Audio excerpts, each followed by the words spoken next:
શ્રીમાળી મુક્તાનંદ. બરાબર. આજે જે લાડોલ ગામની અંદર જે એસટી ડેપોનું લોકાર્પણ થયું તેમાં શું થયું હતું ને શું બાબતે તમે શું કહેવા માંગશો? આજે લાડોલ ગામમાં જે એસટી ડેપોનું લોકાર્પણ કર્યું, બરાબર, તે બહુ સરસ કામ હતું. અને ગામમાં જે આજે લોકાર્પણ થયું, નવું એસટી ડેપો બન્યું, એ વાતની મને પણ ખુશી હતી, બહુ ખુશી હતી.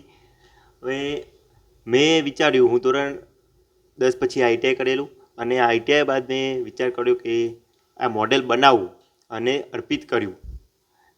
ત્યારે તો 2 દિવસની સખત મહેનતથી આ એસટી મોડેલનું ડેમો તૈયાર કરેલો, જે રિમોટ કંટ્રોલથી ચાલતો હતો.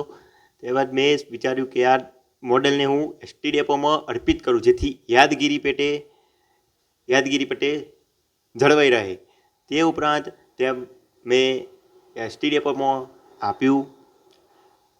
તો આજે તમે એમાં તમારું ડેમો આપવા પછી સન્માન કરવામાં આવ્યું હતું? ના, ડેમો આપે પછી મારું કોઈ પણ જાતનું સત્કાર કરવામાં આવ્યો નહોતો.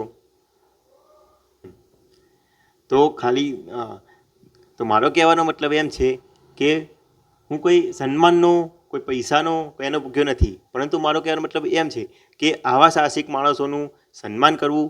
પણ જો ત્યાં બેઠેલા સ્ટેજ પર બેઠેલા મહાનુભાવો, સ્ટેજ પર બેઠેલા અધિકારીઓ, તેમને પણ મગજમાં એમ ના થયું કે આનું સન્માન કરીએ. જો આ વસ્તુ કહેતા મને પણ ખૂબ શરમ અનુભવે છે કે જો આવા અધિકારીઓ, વેલ એજ્યુકેટેડ માણસોને પણ જો આ રીતની કોઈ મતિ ના સૂજે, આ રીતનો વિચાર ના આવે, તો શિક્ષણ તંત્ર ઉપર ખરેખર ખૂબ શરમજનક વાત છે કે આવા મોટા અધિકારીઓ ઉપર એમને ખરેખર વિચાર તો થવો જોઈએ. થોડું તો વિચારવું પડે કે ના ભાઈ, આને થોડુંક ફૂલ નહીં તો ફૂલની પાંખડીથી સન્માન કરીએ, તેનો પરિચય લઈએ. અને તો એ પણ ના કર્યું. મારી સાથે કોઈ પણ એવું વસ્તુ કરી નથી, સન્માન, આદર સન્માન, સરકાર, એનું મને ખૂબ દુઃખ છે.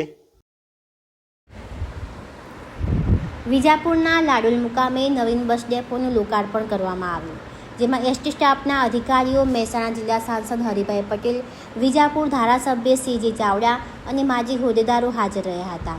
આ કાર્યક્રમમાં ભાજપના નેતાઓ દ્વારા વિકાસની મોટી વાતો કરવામાં આવી અને વિકાસના કામો ગણાવવામાં આવ્યા. પરંતુ આજના આ એસટી લોકાર્પણના ડેપોના કાર્યક્રમમાં કોઈ અર્થવ્યવસ્થા ખોરવાઈ હોય તેવું પણ જોવા મળ્યું. સરકાર દ્વારા લોકોના સન્માનની વાતો કરવામાં આવે છે, ત્યારે આજના આ કાર્યક્રમમાં નવીન એસટી ડેપોના લોકાર્પણ નિમિત્તે મુક્તાનંદ ભરતભાઈ સીમાળી નામના યુવકે આજના ખાસ દિવસે પોતાની મહેનતથી એક નાની રિમોટવાળી બસ બનાવીને લોકાર્પણ સમયે મહાનુભાવોની હાજરીમાં ભેટ તરીકે અર્પણ કરી હતી.